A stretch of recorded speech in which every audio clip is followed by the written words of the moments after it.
Hello friends, a warm welcome to all of you in my YouTube channel Akhilesh education centre. This is Akhilesh Kumar. दोस्तों, आज हम लोग class 12th का एक topic पढ़ रहे हैं जिसका नाम है व्हीट स्टोन सेतु। इसके पहले हम लोगों ने पढ़ चुके हैं कि किरचॉफ के जो दोनों नियम होते हैं, धारा संबंधी नियम और साथ ही साथ बंद पास का नियम, इन दोनों पर चर्चा हो चुकी है। आज का टॉपिक है किरचॉफ का नियम। तो वैज्ञानिक किरचॉफ नामक यहाँ पर एक वैज्ञानिक हैं, किरचॉफ नाम के एक वैज्ञानिक है। उन्होंने भिन्न भिन्न ज्ञात प्रतिरोधों की सहायता से अज्ञात प्रतिरोध का मान ज्ञात करने के लिए एक युक्ति का निर्माण करते हैं और उसी युक्ति को बोला जाता है व्हीट स्टोन सेतु। व्हीट स्टोन नामक वैज्ञानिक ने ज्ञात प्रतिरोधों की सहायता से अज्ञात प्रतिरोध का मान ज्ञात करने के लिए एक युक्ति बनाई जिसे व्हीट स्टोन सेतु कहते हैं। और इसमें उन्होंने क्या किया, 4 प्रतिरोध लेते हैं भिन्न भिन्न धातुओं के, उन चारों को जोड़कर एक वर्ग की रचना करते हैं और वर्ग में इन्होंने वर्ग के एक विकर्ण पर गैल्वेनोमीटर लगा दिया, विक्षेप मापी, और दूसरे विकर्ण पर इन्होंने जोड़ दिया एक सेल को। इसमें क्या होता है, जब ये एक विकर्ण पर गैल्वेनोमीटर और दूसरे विकर्ण पर सेल जोड़ते हैं, जैसे ही सेल को जोड़ा जाता है तो इसमें धारा बहने लगती है। इन्होंने यह देखा और यह पाया कि जब बिंदु B पर और बिंदु D पर विभव समान होता है तो इस गैल्वेनोमीटर में कोई विक्षेप उत्पन्न नहीं होता है, यानी कि गैल्वेनोमीटर में कोई भी क्रिया उत्पन्न नहीं होती है। तो मतलब कि गैल्वेनोमीटर में धारा प्रवाहित नहीं हो रही है और इस अवस्था को बोला जाता है कि सेतु संतुलन की अवस्था।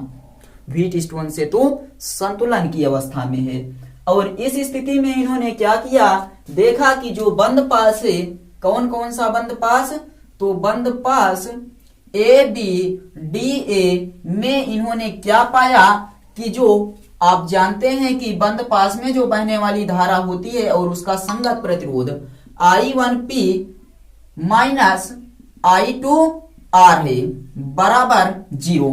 क्यों? क्योंकि ये धारा प्लस की ओर जा रही है, वापस आ रही है, मतलब कि उधर जा रही है प्लस, ये व्युत्क्रम है इसलिए माइनस। और इसे हम लोग लिखते हैं I1P बराबर I2R। ये आपका इक्वेशन नंबर फर्स्ट हो गया। और यहीं से हम लोग दूसरा बंद पास देखते हैं, बंद पास BCDB में यहाँ क्या देखने को मिलता है कि जो ये धारा है ये प्लस की ओर जा रही है, मतलब I1 क्यों, और ये विपरीत जा रही है इसलिए I2 यस बराबर 0। और इसे लिखते हैं I1 क्यों बराबर I2 यस। ये आपका समीकरण नंबर 2 हो गया। हम लोग क्या करेंगे, समीकरण नंबर 1 भागे समीकरण नंबर 2 कर देंगे। भाग करते हैं, देखिए I1P अपान I1 क्यों बराबर I2R upon I2 yes. I से I कैंसल, यानी कि I1 से I1 कैंसल, I2 से I2 कैंसल, और आपके पास बचा है यहाँ पर P क्यों बराबर RS। ये हमें संबंध प्राप्त होता है। व्हीट स्टोन सेतु जब इन्होंने बनाया और प्रयोग द्वारा इसको ज्ञात किया तो इन्हें प्राप्त हुआ P क्यों R और S। यहाँ हमें नोट पॉइंट में कुछ सीखना है।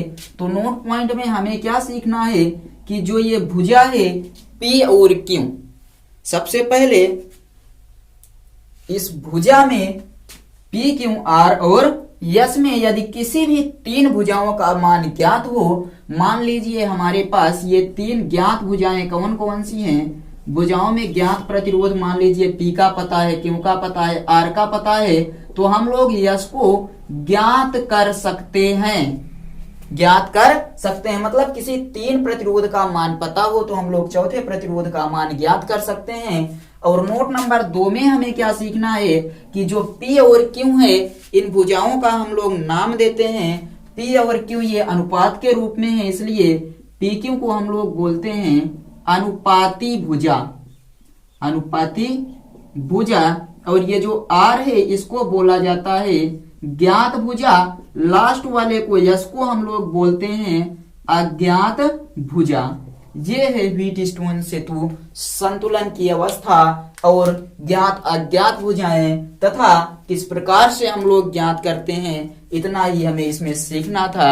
आगे के टॉपिक में हम लोग चर्चा करेंगे मीटर सेतु के बारे में, जो कि व्हीटस्टोन सेतु पर आधारित एक उपकरण है। तो चलिए हम लोग मिलते हैं अगले वीडियो में। तब तक आप लोग अच्छे से पढ़ते रहिए, रिवीजन करते रहिए। चैनल पर नए हैं तो चैनल को सब्सक्राइब कर लीजिए और वीडियो को एक बार शेयर कर दीजिए। चलिए मिलते हैं अगले वीडियो में, तब तक के लिए बाय।